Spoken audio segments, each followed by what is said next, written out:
Bonsoir, je m'appelle Florence, j'habite Aubervilliers. Je suis jardinière au jardin d'Aubervilliers. Je suis membre du collectif Sauvons les jardins ouvriers des Vertus. Et ce soir, on est place de l'Hôtel de Ville pour un peu marquer le coup dans la lutte.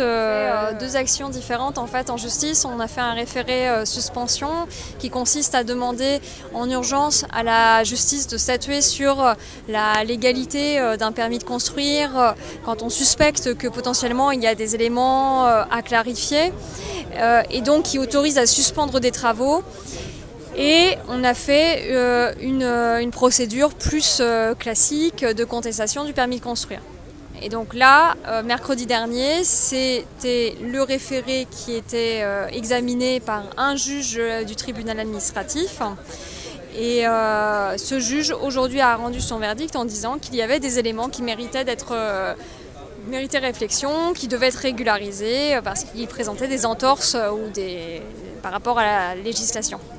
Au droit. Déjà, la maire d'Aubervilliers a été autorisée par le conseil municipal à engager des marchés publics à hauteur de 30 millions d'euros et le projet actuel est un projet à 33 millions d'euros. Donc il y a 3 millions d'euros en plus. Alors on peut dire c'est beaucoup, pas beaucoup, mais dans tous les cas ça pose problème parce que ce n'est pas l'enveloppe autorisée. Ensuite, il y a des arbres qui ont été abattus sur le parking qui était attenant au métro fort d'Aubervilliers. Ces arbres, puisqu'ils relèvent d'un espace urbain, doivent être compensés dans le cadre du projet de centre aquatique. Le décompte des arbres a fait l'objet d'un litige. Le projet ne prévoyait pas une compensation suffisante et donc le juge a pointé le fait qu'il fallait plus d'arbres dans le projet. Et le dernier point, c'est que le plan local d'urbanisme intercommunal qui a été modifié pour rendre constructibles les jardins, rendait constructibles ces jardins à la condition qu'il n'y ait pas de local à vocation commerciale. Ce qui n'est pas le cas d'une piscine, je ne suis pas spécialiste, mais a priori la piscine ça n'est pas le cas. Par contre, il y a un espace restauration attenant à cette piscine et qui en plus dispose d'une entrée séparée, donc on peut aller à l'espace restauration indépendamment de la piscine et donc ça veut dire que c'est un local à vocation commerciale qui est indépendant de la piscine et ça, le juge a contesté le fait que ça puisse exister. C'est là que le bât blesse. Les pelleteuses ont continué à excaver beaucoup, au motif qu'elles ne faisaient pas de travaux pour la piscine, mais des travaux d'assainissement. Donc c'est le passage de conduits d'eau usée.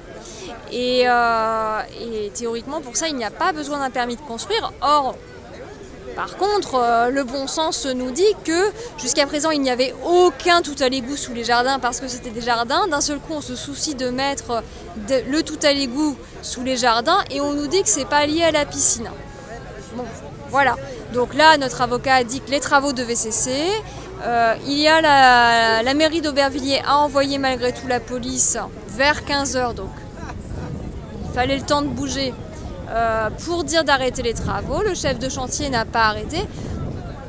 La question c'est qui en fait est à la manœuvre. C'est pas le chef de chantier évidemment qui va dire moi je continue parce qu'il se place dans une posture d'illégalité si la police vient. Donc si face à la police, alors qu'on lui a aussi présenté le document émanant du juge, il continue, eh bien c'est qu'il y a une autorité qui lui dit que ça passe. Moi, je ne sais pas laquelle c'est, j'ai pas d'opinion. Par contre, je suis passée à la mairie en soirée et les élus m'ont dit ce n'est pas des travaux liés à la piscine. Ce ne sont pas des travaux liés à la piscine. Un élu m'a pris de haut en disant ce ne sont pas des travaux liés à la piscine. Donc je pense qu'il y a un double discours. La mairie a peut-être envoyé la police, mais peut-être que à d'autres moments, elle dit que les travaux vont continuer. Oui, le permis de construire, lui, il est en état d'évaluation. Enfin, il fait l'objet d'un examen. Il est encore en cours d'examen. Le permis de construire, lui, pour le moment, il n'est pas critiqué par la justice. Pour le moment, il il est en état d'examen. C'est la réponse qui nous a été faite. Seulement, moi je suis une citoyenne ignorante, mais moi ce que je ne comprends pas, c'est que l'enquête publique pour la gare de la ligne 15, puisqu'effectivement la gare de la ligne 15 doit se situer aussi sur plus ou moins le même périmètre et impacter également des jardins, d'autres jardins. Donc l'enquête publique de la ligne 15 vient tout juste de se terminer. On a eu des éléments, des documents administratifs qui ont filtré, qui commencent à décider des impacts sur les jardins avec des plans masse. On en est au tout début. Moi, je ne comprends pas qu'on fasse le tout à l'égout alors que le projet n'est pas acté et qu'on termine à peine l'enquête publique. Ça me semble pas corrélé en termes de chronologie. Mais peut-être que je ne comprends pas. On va voir comment la mairie régularise les dysfonctionnements là que le juge a pointés, puisque si elle les régularise, le projet pourra recommencer.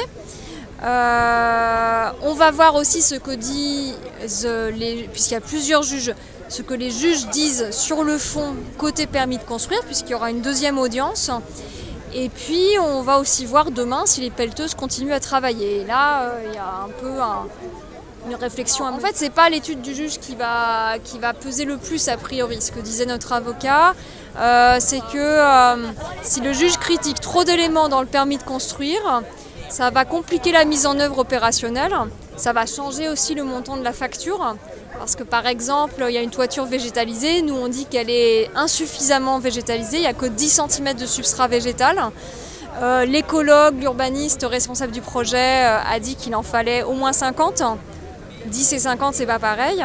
Et par contre, si vous voulez passer de 10 cm de terre sur une toiture terrasse à 50, il vous faut des murs porteurs. Donc techniquement, ça chiffre, c'est pas du tout pareil.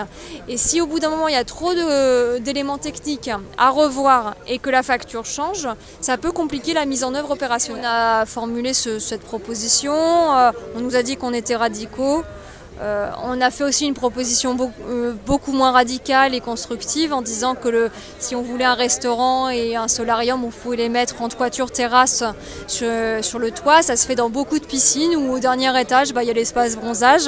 Donc c'est pas un scoop, techniquement c'est possible. Et on nous a toujours dit c'est compliqué. C'est compliqué, vous êtes radicaux. Le projet de piscine, durant l'enquête publique et la concertation, le projet de piscine a été proposé à Aubervilliers, aux citoyens, à l'intérieur de la ZAC du Fort. Donc la ZAC du Fort, c'est un espace enfriché, anciennement un terrain militaire de 40 hectares.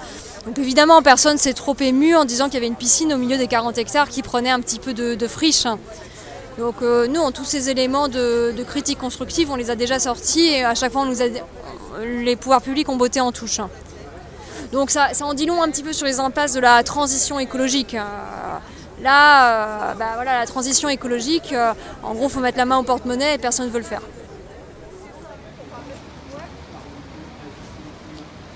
On voulait vous remercier d'être là. Je ne sais pas si je vais réussir à parler assez fort. Aujourd'hui, on a vécu une journée un peu folle au niveau des jardins. Il y a des pelleteuses qui sont entrées sur les côtés des jardins que nous protégions et qui ont détruit et excavé une bande, moi je dirais entre 10 et 15 mètres. Et en grande profondeur, ils ont viré toute la terre humifère et tout excavé. Donc du coup, on s'est hyper mobilisé toute la journée pour essayer de comprendre ce qui se passait. On a appelé notre avocat qui nous a dit que c'était suspendu. Donc on a tenté d'aller parler sur le chantier pour leur dire arrêtez. On a hurlé aux gens du chantier, arrêtez. On a fait le tour pour aller parler au chef de chantier. Et là, on était accueillis par un vigile qui nous a bousculés. Et ils ont appelé les flics. Donc on a discuté avec les flics, ils sont arrivés avec leur gazeuse. Et on leur a dit, mais on est 3, vous vous rendez compte du ridicule? Vous êtes 7 avec votre gazeuse, vous voulez nous gazer? On est 3 là, on défend les jardins. Enfin bon, toute la journée était surréaliste. Ensuite, ce qu'on a compris entre les échanges avec la sous-préfète, avec le député Bastien Lachaud, avec Jade Lingard qui a appelé GPA, tous ces gens-là ont essayé de savoir ce qui se passait, parce que la mairie a bien envoyé quelqu'un, enfin a bien envoyé sa police municipale pour demander l'arrêt des travaux. Sauf que les travaux ont continué et que le chef de chantier a répondu « Moi je n'arrête pas, je ne reçois pas d'ordre de la mairie, il me faut des ordres de Grand Paris Aménagement ». Et en fait, on a appris que sur cette bande-là de jardin, qui est en continuité avec les quais des bus Eurovia sur un ancien permis de construire qui est déjà purgé, devait construire un quai de bus et dans la continuité de ce quai de bus, entrer sur les jardins pour faire une allée, un passage, une route qui amenait directement des quais du bus au centre nautique. Alors j'explique au chef de chantier en lui disant ça n'a pas de sens ce que vous faites là, vous êtes en train de détruire, on a arrêté, on a suspendu les travaux, vous êtes en train de construire, de faire des trous pour quelque chose qui n'aura probablement pas lieu. Donc qu'est-ce qu'on fait? Et donc Jade a appelé GPA. GPA a d'abord dit c'est pas nous. Vous voyez le bordel que c'est, cette bande d'incompétents. Ils ont dit non, c'est pas nous. Donc on était en train de se parler en disant mais c'est quoi? C'est qui est responsable? La mairie dit c'est pas eux. Ils ont envoyé pour stopper le chantier, leur police municipale. Le chantier n'a pas été stoppé. Et au final, après 3-4 heures d'appel à Grand Paris Aménagement se rend compte que c'est eux. Et du coup, a priori, des infos que j'ai, ils vont continuer ces petits travaux sur cette bande jusqu'en novembre. Donc ça nous fait encore un truc sur lequel il va falloir se mobiliser. Donc on est dans l'absurdité totale. On est sur 2 permis de construire, un petit bout de permis de construire que nous on ne connaissait pas. Et donc voilà, il va falloir chercher à comprendre ce qui se passe. Alors aujourd'hui, on se réunit à Paris quand même. Oui, vas-y. Parce que c'est le juge de Paris du tribunal administratif qui a été à l'écoute. C'est le seul représentant des pouvoirs publics qui nous a écoutés avec bienveillance et compréhension, qui comprend que oui, 10 cm de toiture végétalisée, c'est pas comme 50 cm. Mais ça n'y est pas. Voilà. Alors il n'en a pas tenu compte que oui, les arbres, il faut les compenser. Et donc aujourd'hui, on vient aussi dire à Anne Hidalgo, pour faire campagne pour la présidentielle, eh bien, faut arrêter de laver ton linge sale pour Paris 2024 dans la banlieue. La présidentielle, ce sera pour toute la France. Et donc la transition, c'est pour toute la France. C'est pas la banlieue des potoirs. Il va falloir faire de la présidentielle pour tout le monde. Pour les riches et les moins riches. Et nous, on revendique hautement et fièrement notre statut de citoyen de par-delà le périph'. Et c'est le lieu où on invente le monde de demain et pas le fichu monde d'après pourri.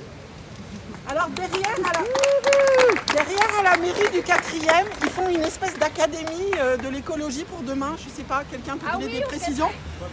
Et du coup, ils ont mis une magnifique banderole.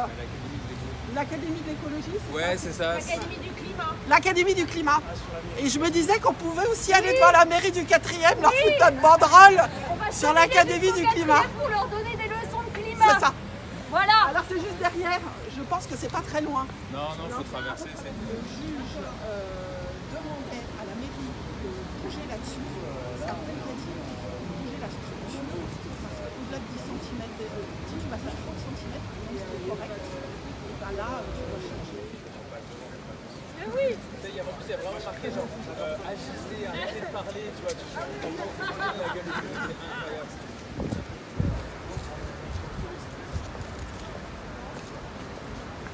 On n'arrivera jamais, c'est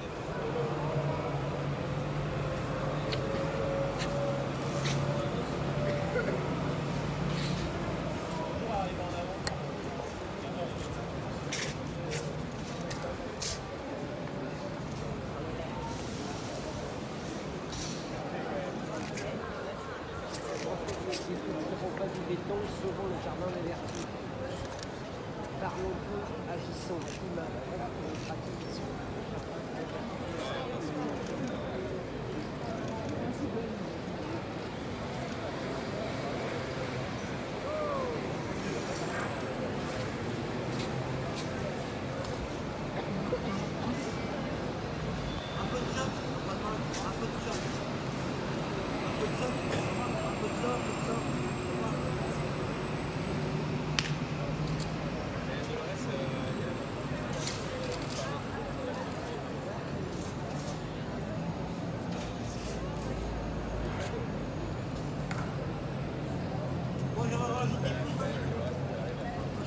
Alors, merci la mairie du 4e. Parlons peu, agissons climat. À Aubervilliers, on ne parle pas, on agit climat avec des jardins à défendre. Sauf que l'État prend son bulldozer. L'État ne parle pas, l'État écrase. Donc aujourd'hui, nous interpellons tous les membres de l'État en disant, eh bien oui, agissez climat maintenant avec les citoyens qui défendent le climat.